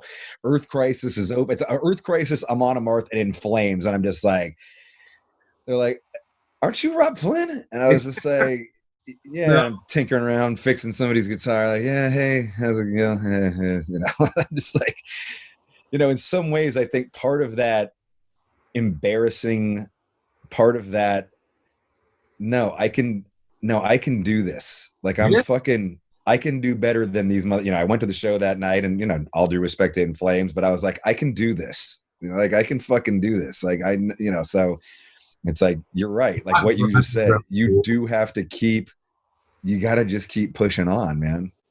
Yeah. One of my better embarrassing, I was also petitioning in front of grocery stores for money, for like signatures, you know? What's that? What do you mean? For what? I was petitioning like in front of grocery stores for if you get a signature, you get paid like, you know, fucking 2 cents or whatever. I was doing that for money. And, you know, it's like issues if they signed, and if enough people signed, it makes it to a ballot to be voted on. Oh, so gotcha. Okay. I would just see, hey, can I talk to you for a sec? And then I was out in front of Tarzan in front of Trey, and Scotty and Pearl walked by. And I'm just like, hey, guys. Like, and I just immediately said, why did I fucking just do that? Like, and they look over, they're like, you could just see it in their eyes. I mean, we're not like friends, but we're been acquainted, and I don't even know if they know I wasn't in Delaware. You could tell by looking in their eyes, like, what are you doing here? Like, what are you doing? I was like, fuck it. I was like, you want to sign these petitions and blah, blah, blah. And they're like, nah, we're good. They're like, be good, dude. Like, they were embarrassed. It was like your friend became homeless or something, and they could this I could tell, not like they're bad people, but you could tell it made them feel uncomfortable. You know, yes. Like, and that feeling of like almost being sorry for you, right? Yeah, but that just made I hate that fucking feeling. Like, don't feel sorry for me, motherfucker. Like, I hate that feeling. You know, like that can drive somebody. Oh, it totally drove me. And just, do you know how embarrassing it is in general to start approaching people every single time I walk out of a grocery store? Hey, can I have a second of your time? Like, dude, I used to play download with fucking thousands of it's like intros on cocaine. I did fucking Wembley Arena with Machine Head. What the fuck? Yeah. So it didn't affect me that much, but those are just some of the cooler, like, funny moments or embarrassing moments, which I think made me even stronger. Was there ever a slutty John era of? Was there ever a slutty Johnzo era? You talking about women? Yeah. Yeah. I'm like wondering, like, okay, so your wife leaves you, you're kind of on, you know, kind of down and out. Like, do you just go on a fucking tear? Absolutely. Being married twice, there was these periods in between where it's so much work. Like, going, being a drinker when I want to be, going to the bars, but like, I do have a charm. I'm very good at talking to women, and it works, but still, it's just like, but yes, I have my slutty years, but many of them, but it gets old. Would you, like, you've probably had, well, I don't know, you've been married for what, 21 years now or something? I had a very, very slutty period. Okay. The stripper era, the, you know, just groupie era, you know. One of my favorites is when I banging like 3 different strippers in a night, and, you know. Yeah, that's ballsy shit. One of my favorites was I was on tour with Danzig, and I had gotten officially like separated, like I'm going to divorce with my first wife. And then the last show in Arizona, there's this guy named Craven Moorhead. Do you know him? He's a porn director. He was just at the show. And I was like, yeah, I just got Okay. He's like, well, there's no shows, right? I'm going to Havasu. So we were like on a boat in Havasu. That was like one of my. Oh my God. I've heard about these. Did you? Tell us about these. I've heard about these things. I've actually seen some videos from this. Not of you, but I've seen some of these fucking boat fucking porn Havasu Lake videos that are crazy. Because to be honest, there was videos and pictures taken. And some people, when I was drunk enough, I sent it to them. And it was like, why the fuck did I do that? But they've never like. It's way more than a dick pic, right? It's just out there.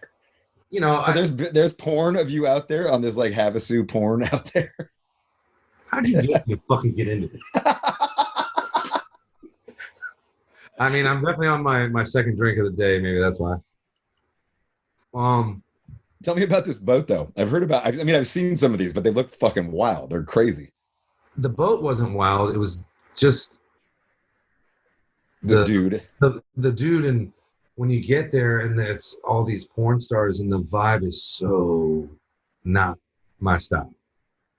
Like, these girls are, not to generalize, but they seem very damaged, fragile, and bizarre. But yet you would just be hanging out, all of a sudden you look over and they're just like fucking in the corner or something, or fucking on top of the boat, and like they don't even look like they're having fun. And that the dudes that were there that weren't cool, like they were like fucking scavengers for their pussy. Like, hey, what's up? Like, because you just fuck for fun, right? That's what you do, right? You know, but you could tell they would do it. And then eventually, because I just sat back and drank beers, didn't pay attention to them, then they all just wanted me. Right. But I also feel strange. Which is good. This is a good place to be. What's that? It's a good place to be sometimes. I could see why it would weird you out. You know, like I could see why it was just weird me out. It weirds me out. Like I'm not sure I would like the entire but I guess you could sum it up like this. If you ever had a fantasy, I lived it on that, and the fantasy was definitely not nearly as fun as I thought it would be. Right. Like with, I definitely learned like passions more. You didn't fuck anybody on the boat, though? Come on. What does it matter now? This is a decade ago, right? I know. Yeah, I mean, yeah, okay, fuck it. Like, my first move is I'm just hanging out on the front of the boat, like by myself. Like, oh, they're all back. I'm like in the like lounging shirt off. Is this short-haired John or long-haired John? Johnzo. This is bald John. Okay. For all you ladies. So. And your hair is, you've been messing with it the whole time. You've got fucking fantastic hair. Okay. It's a glorious mess. Yeah. It is.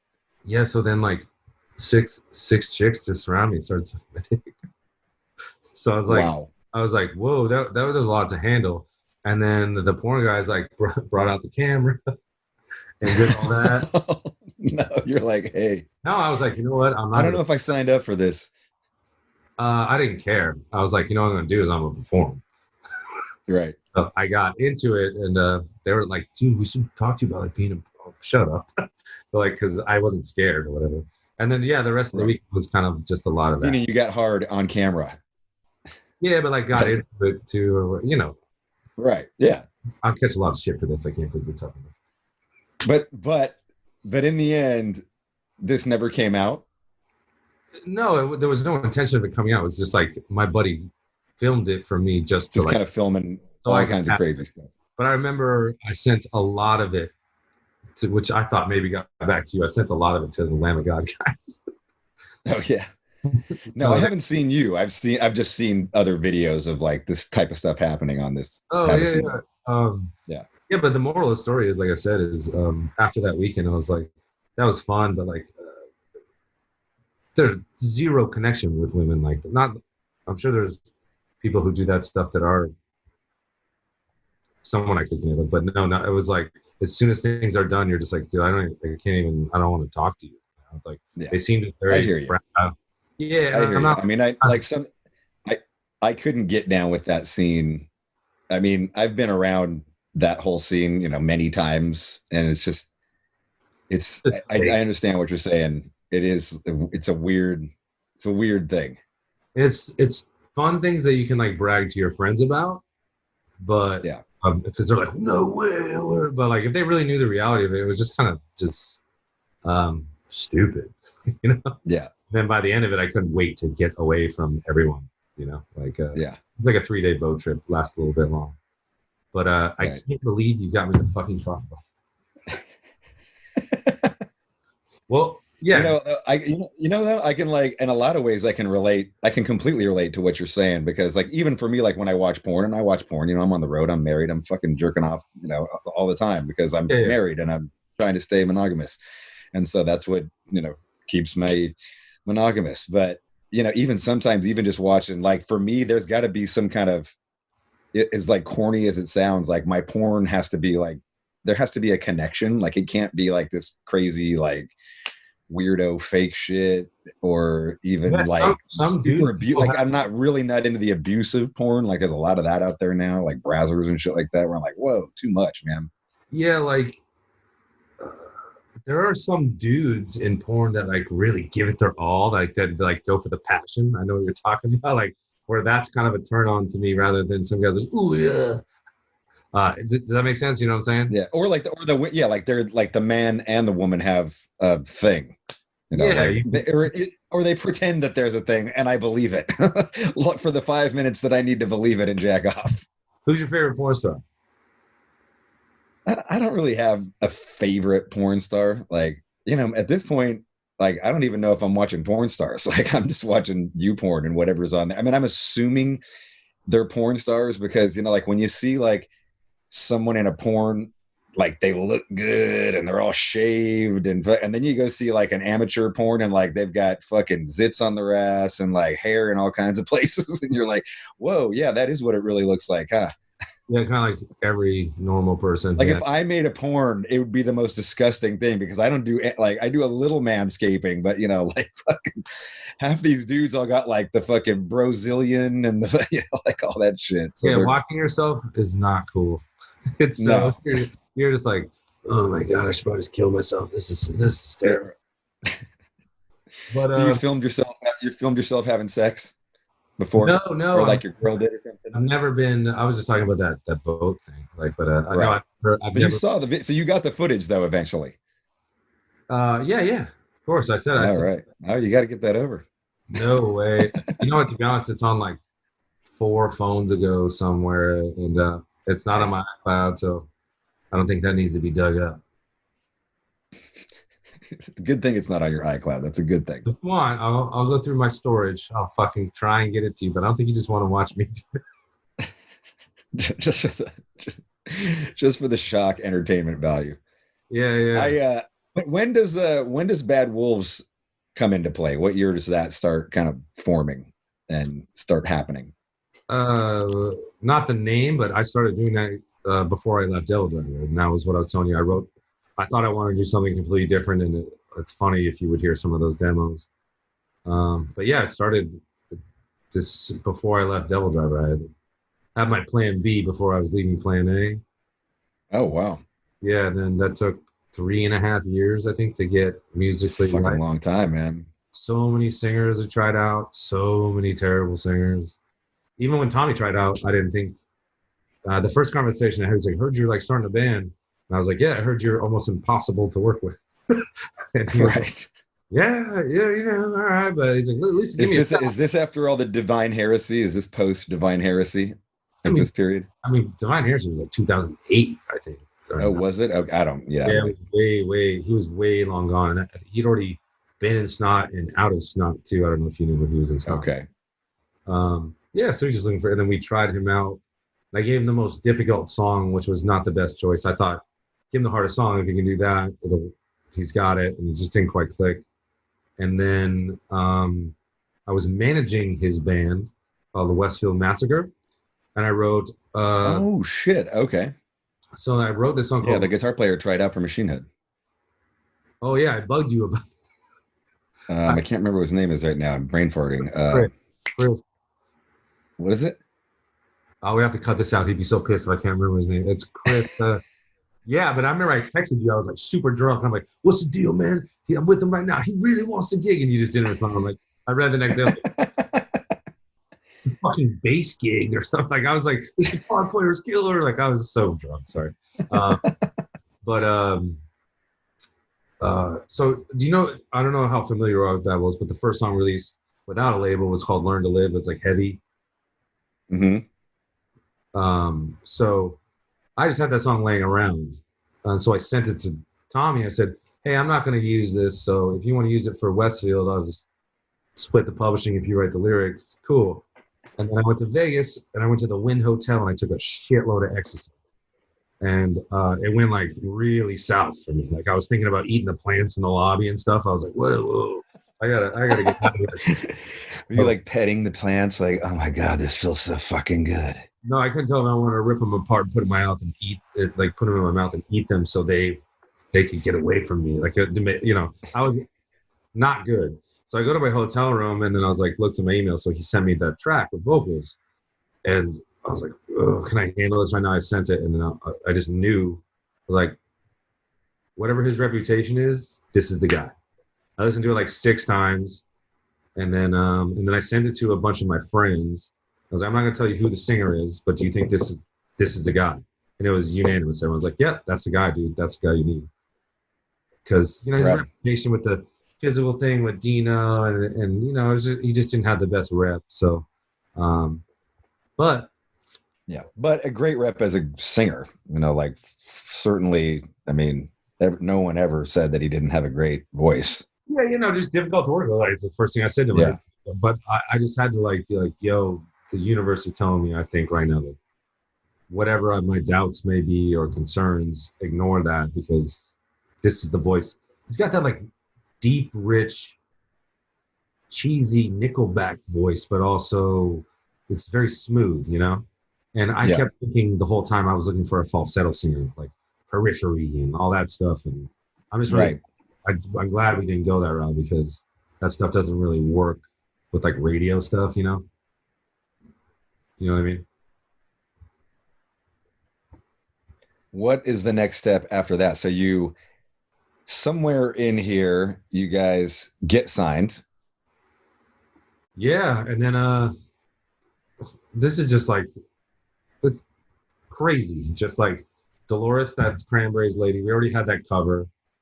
And then our management used to You guys had already tracked, you already had tracked the cover. Yeah, and our management used to manage the Cranberries in the 90s. Why don't we send it to her? Oh, shit. I didn't know that. I'd never heard that part of the story. Yeah, like maybe we could like make a collab here, you know, like it'll be like a 3rd single or something. It could be cool. She heard it, loved it. And then the day she was supposed to track it, she died. So we're a nobody band. Learn to Live is doing good like in the metal world. But our name got attached to her death at every headline. Like set to sing with Bad Wolves, Dolores O'Riordan dies from the Cranberries. Like for some, and this was just as you guys were dropping it too, right? No, we weren't even gonna drop it. She died. Oh shit! Oh, okay. We were just gonna record it. Our version is already done. It's the same thing you're hearing right now, and she was just gonna sing on top of it. Then she died. Immediately, I wake up, text from management and stuff. What are we gonna do here? And I was the first guy to say, I'm not comfortable releasing this. It's like a cash grab. You're not what? Comfortable. You're not what? Comfortable. Oh, okay. I was like, so we're gonna get reamed, dude. Like she just passed away, even though people know she was gonna sing on the song. But then it was Zoltan and Tommy. They were like, well, what if we donate all the proceeds off like the physical copy side of the record and performance royalties to her children? I was like, okay, I could stomach that. So just as long as we're not making any money off it. And it still sucks though, because most people think she died and we just like fucking went into the studio, recorded it, and like spit it out. You know? My recollection was that the song was already out and then she died. So I didn't realize that it was the other way around. So I guess it happened. It did happen so quick that I just had assumed that it was already starting to like bubble in the public mind or whatever. We had to make. I think we released it like 3 days after she died. It's pretty quick. And then when Eichmann did the video, which I was like, yo, wait, Eichmann, he did like Enter Sandman, like You know, Oh, that's who did the video? Holy shit. yeah. I was like, you kidding me? Like, fuck street cred. Like, I've been waiting to work with that guy my entire life. So, and he killed that video. And then, but the first guy who really like broke it was Howard Stern. Oh, are you a Howard Stern fan? Fuck yeah. Listen to Howard all the time. So, you know, when he like plays a song, that's like the only reason I have Sirius. Like, that's all I listen to on Sirius. So, you know how sometimes he plays a song, he'll make it a couple seconds into it, start talking it over, or talk over the song. So, but like Robin and him were like, oh, so the lady from Cranberries in this song they just made, and he told the story correctly. He goes, let's listen to it. And he played the whole song. And then it was over. He just like, God damn, that's a fucking good cover. Like, wow. I like that. And then, yo, Howard said that.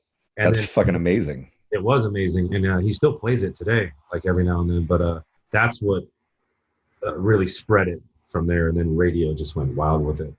And fucking, dude, I have so many plaques from that fucking single. It's like, right. Cool. Platinum plaques. It doesn't feel like that though. You know, it's like, I would much rather have one Burn My Eyes or, you know, one gold record than like 8 platinum. Dude, it went diamond in Europe. Did it really? Holy shit. Yeah, that's like, for all you who don't know, diamond means 10 million. That's fucking crazy. So it's just like platinum is 1 million, diamond is 10 million. Diamond's the big That's insane. Yeah, that's insane, dude. But I could see that too, especially because they're from Ireland and the UK, and like they could, you know, that probably hit really big there, right? Dude, the second show we had to fly to Ireland and do the late show, like the Saturday Night Live over there. Oh wow. And I was like, that's killer. So up, ready to rock. Like, no, you boys are playing live. I was like, what? Did you have to lip sync? No, Tommy. So I've never done TV. I know you've done like that France show I watched Davidian with, but that's all straight live. And then I'm not sure what live TV did, but what they do is they made Tommy record all the vocals by himself. So the vocals are live, but the rest of the band isn't. And we fought them, like, yo, we can play. They're like, no, it's not how it's done. So we like played. Wait, so the Tommy had to record all the vocals in the studio, the television studio? Yeah, like on the stage. It's like during the day. He gets there, they like press record, and he sings the song, and they film him, and it's live vocals. Okay, gotcha. They use his live vocals and put it over the track of the song. And when we're playing, my cymbals are muted. No one's plugged in. Like, you know, the dumbest. And not like this was like the show, but I was just like, God, this is it's like reminds me of like, you know, when Queen and Bohemian Rhapsody, when they're like, we can do this, and they're like, no, it's not how we do it. And you think you're like, you can fight them on It's weird that they're still doing that all these. I mean, that was in the 70s, the stuff that you're talking about with Queen. This is 30, but like fucking 40, 50 years later. Jimmy Kimmel's always live. Like most of these shows are still live. But that's how they did it. And you thought you could be like, yo, I'm old school, man. We're going to do it my way. But they're just like, nah, bro, that's not how. But so, I went big there. And that wave of writing that was really fun for a second. And then also, as you know. So the EP, just kind of correct my chronology here, but the EP comes out, and this is the EP with the single. Or is it just the single at this point? Nothing else is out other than the other song. Yeah, the Learn to Live is just Learn to Live and Zombie, and the record's done. So then they start hustling. Like, it was cool to watch like our radio people are like, do you understand like what's happening right now? Like, I've never been at radio ever. So they were just saying like, some of the first ones like, you will never experience this ever again in the rest of your life. So you better just enjoy it. Like, it was a massive hit. Like, all my friends' kids. I mean, a phenomenon, like just a fucking straight phenomenon. Yeah, lightning in a bottle. That's a phenomenon, like to happen, like just a worldwide smash. Yeah, but the thing that bums me out is a lot of people think, like, I don't understand how lucky I am that happened, and I don't understand the bittersweetness of it. And I know it's a cover. I didn't fucking write it, like, you know, like. You know, so there's a lot of like twisted things in that, and Yeah. it's nice to like, you know, Limp Bizkit had to fake that got big, but then they rose on. You know, it's like, Yeah. and we're not rising on. Like, dude, if Zombies here, like all our every single we've had is on #1 active radio, but not like so. Yeah. But I'm done comparing to that. Which in and of itself is incredible. You know, like the fact Yeah, that you we're on our fifth had what #1, seven number one singles or something. 5. So it's like, Yeah. cool, yeah. And then like, but when people just say stuff, and I just don't even, you know, what are you gonna be that guy? Hey, bro, I'm on my fifth #1. Like, why don't you shut up? Like, Yeah. and so you're gonna think what you think about our band. That's fine. But but also just like Devil Driver, when we started, we were the fucking idiots that were attached to some dude who was in a shitty new metal band, and we had it uphill battle since day one. Like, you know, and like that just grew us stronger. So what a ride on that thing. But we're also, it like motivates you to like get some integrity and I don't know, just get into that world of just doing the best. Yeah. I mean, I think it's like, you know, in one, it's a blessing and a curse all at the same time in a lot of ways. You know, it's a lot of pressure. Can't be a curse. Yeah. But it's a curse in the sense that when you want to go forward, that, you know, you do have that, I think from the business side of it, you have that expectation, like, all right, we're hoping this is another Zombie, you know, like, because who wouldn't, like, it happened once. So, but no one in our group said that. They were like I said, they were like, this will never happen again. So just to be, this is exciting. It's like your first single with us. Like just don't think this is normal. You know? Right. Like, yeah. I mean, especially because it was the first single. That's just crazy. Oh, like their second single, I guess.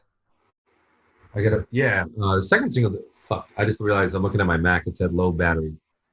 All right. Can you plug in? Yeah, let me get it. Yeah, go for it. Hey, sorry, I'm back. But good. This is my girlfriend's computer. She did not bring the charger, so we can talk. Oh shit!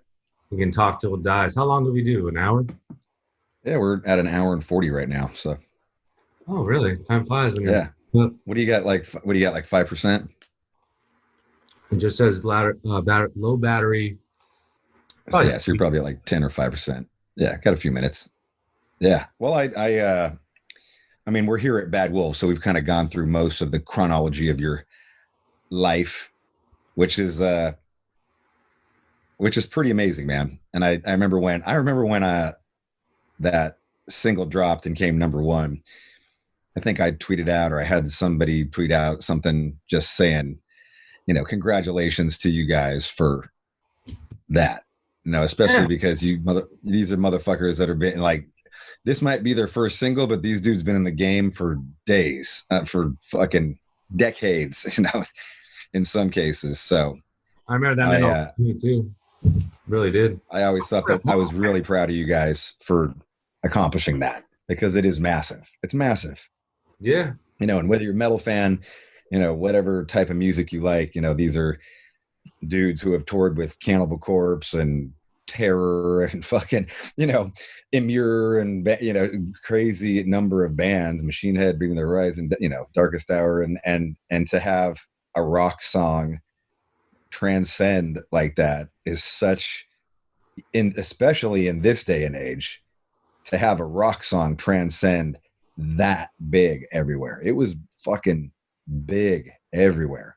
It's awesome. You know, it's keeping, you know, I might have kicked down a door for you back in the day, but you've kicked down the door for me now. You know what I mean? Like, and like we're paying it back. No, don't roll your eyes. No, I'm not rolling my eyes. I'm like, oh, if you thought that was your eye roll, I was like in my brain, I'm like, you just said something like that. You have no idea what it means to me. So no, it did. It did. I mean, you kicked down the door by keeping rock going and stuff like that. It's made it so that bands like us and other heavy bands can still keep on going. In a world of Drakes and Little Pumps and Post Malones, you guys had a single that was equally, if not more successful than, you know, some of the people I just rattled off. We kicked Drake off the charts, went #1.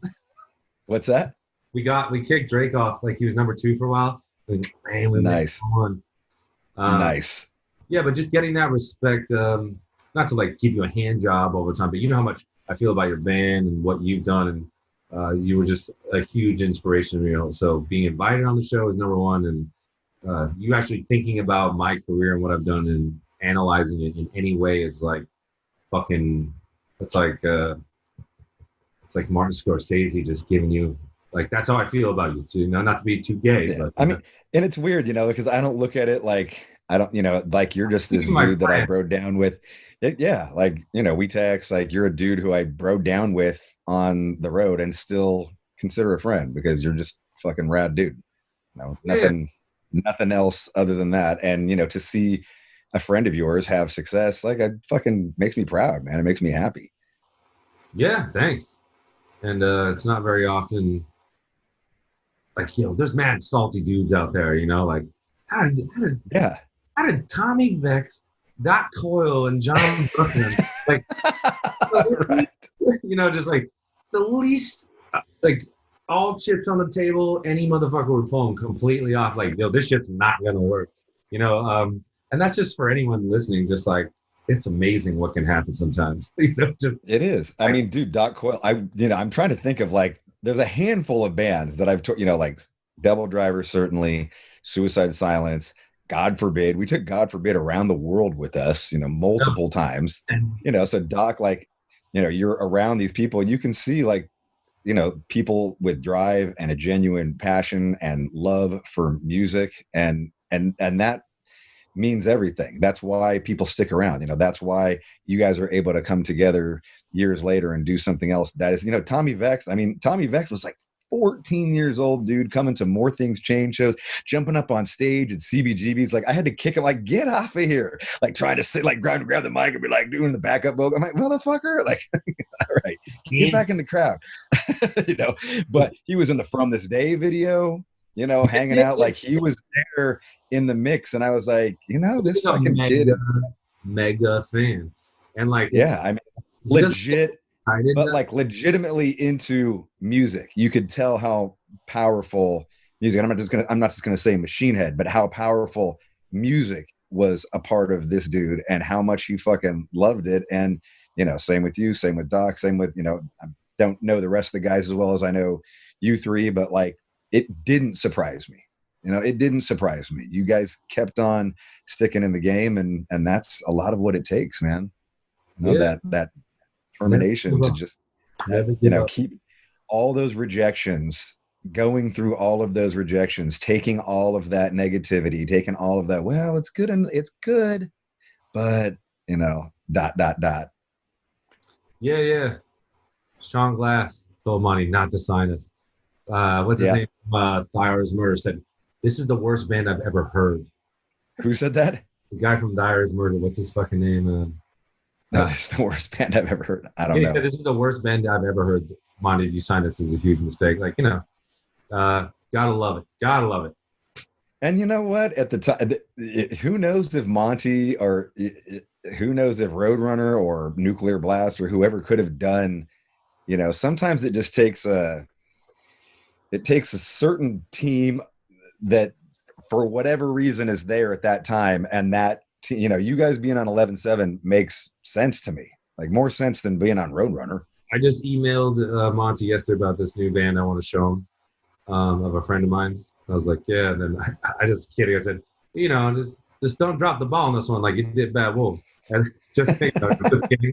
But then he wrote back. He's like, dude, even if we did sign you, we would have not known what to do with you the way 11-7 did, and they have. That's like, he's like, you couldn't have been in a better home, you know. So you're correct. Yeah, I agree. Yeah, I mean, certainly the 5 Finger Connection helped. You know, like perfect timing with that. Bro, there's like, so we're gonna take you on like 8 tours. Yeah, 8 tours. We're gonna have you guys open for us for 8 tours. Yeah, I mean, that's a lot of tours, man. A lot of people, a lot of merch sold, a lot of good times, you know. Yeah, that's awesome. Well, Johnzo, you've been awesome. Thanks for being on No Fucking Regrets, man. No third drink. I don't think I should be talking anymore. This is perfect place to wrap it up. Perfect place to wrap it up. No, I appreciate it. I reached out to you last night. You were like, fuck yeah. I was like, you're like, I'll be hungover. I'm like, that's fine. Like, this is no fucking regrets. Like, there's no pressure here to, you're not selling anything. It's just about you. So I really appreciate you jumping on here, man. Again, all your success, well deserved.